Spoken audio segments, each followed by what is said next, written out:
I'm Ambie, and this is my video series about 18xx games. In this video, I'm going to go over what 18xx games are and why I like them. If you're like I was, then you might have no idea what 18xx games are. Before I played my first 18xx game, they were kind of like a mythical creature. I had heard them mentioned, but I didn't know anyone who had played them, and I hadn't seen or experienced them at all. But now I mostly know what they are, so I can share what I've learned with you. 18xx games refer to a family or system of economic games with stock markets and route building. In the stock market side of the game, players buy and sell shares of different corporations, and whoever has the most shares of each corporation is the current president of that corporation and is in charge of it. For the route building part of the game, there's a map where the corporations will be laying track to build routes, buying and operating trains, and paying out dividends to all the shareholders. But the president gets to decide what the corporation does, so they can decide to withhold the dividends in the corporation if they don't want the other shareholders to get money. The goal in 18xx games is to get the most money and share value for yourself. You're playing as the railroad businessmen who started up the different railroad companies, so the games are about trying to come out ahead in a changing economy. Although not all 18xx games are train-themed, the theme fits well because the railroad industry brought about so much change to the world in the 19th century. Trains brought everyone closer and caused a boom in the economy. And all those important events that happened in the 1800s are why the family is called 18xx. Most of the games are named after years when important things happened, like 1829, 1830, and 1860. But don't worry, you don't have to like trains to like 18xx games. In fact, I don't even like trains. I'm not a train enthusiast. Yes, I have a picture of a train right there, but that was gifted to me after I got into 18xx games. And I learned about the history of the railroads because I got into 18xx games. So you can enjoy the games without knowing much or caring much for the theme beforehand. And since the scale of the games are so large, when I play 18xx games, they feel more like economic war games where trains and corporations are tools to come out ahead.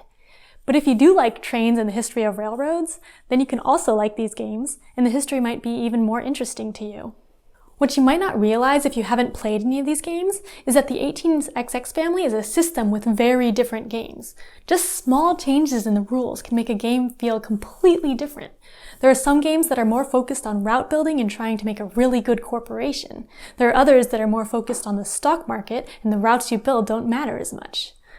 For example, the first 18xx game was 1829, designed by Francis Tresham, and it took place in Britain. The next one, 1830, was published by Avalon Hill and took place in the United States. The railroad businessmen in the United States were a lot more aggressive and dishonest than those in Britain, so with a few rule tweaks, 1830 is a much more aggressive game where you can basically embezzle money from your corporation. So one thing I really like about 18xx games is that once I've played one of them, I know the basic rules and it's a lot easier for me to learn a new one. When I learn a new game, I just need to know the differences between that and previous games that I've played, and it will be a completely new experience for me with different challenges. Also, the basic rules of the game aren't too complicated compared to a lot of other board games I've played, but the decisions can be very complex because what you do now affects everything that happens later in the game. 18xx games tend to have little to no randomness or hidden information, so they're kind of like a multiplayer abstract game. If you all play it exactly the same way, you could play exactly the same game again. But because there's so many different decisions throughout the game, every game is different. The games are very open-ended, so even though each turn is pretty straightforward in what you do, there are so many options and the impact of your decisions are very important. Similar to Go, where all you do on your turn is place a piece, but because the game is so open, it's difficult to comprehend how your piece will affect the future state of the game. I also like the player interaction in the games. Because there's no randomness in the game state, the uncertainty comes from what other players do. What you do has an impact on the game further on and on other players. There have been a lot of games I've played where someone was in a really bad position, but they turned things around by attacking the other players' positions, and then they came out ahead. So there can be epic moments where people make really interesting decisions and cause a turning point in the game. As I said before, there are a lot of different types of 18xx games. There are hundreds of games in the family, and even if you don't like one of them, you could like other ones. If you like route building or trying to build up a corporation and make it the best that you want it to be, then there are games for you. If you like playing with the stock market and gambling with the shares or even trying to short sell shares, there are games for you. If you want a heavily interactive experience where you can block people off on the board or you want to do a hostile takeover of a company, there are games for you. If you like really great components and art, well, let's get back to that later. If any of that sounded interesting to you, then maybe you might want to try an 18xx game. But there are a couple of disclaimers that you should know before you jump in. Firstly, they tend to take a while to play. Not all 18xx games are the same length because they're all really different, but the shorter ones tend to be around 2 to 3 hour games, and the really long ones can be 10 or more hours.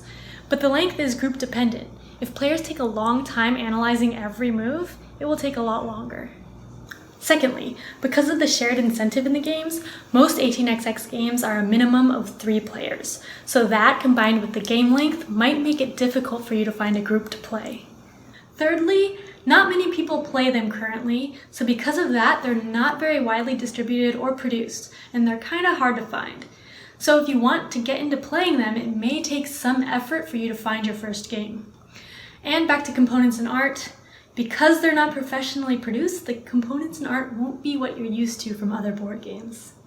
But if you want to try an 18xx game, then in my next video, I'm going to talk about some 18xx games that are good to start with. Thanks for watching 18xx with Ambie. You can comment below or email me at ambie@dicetower.com with any questions or comments.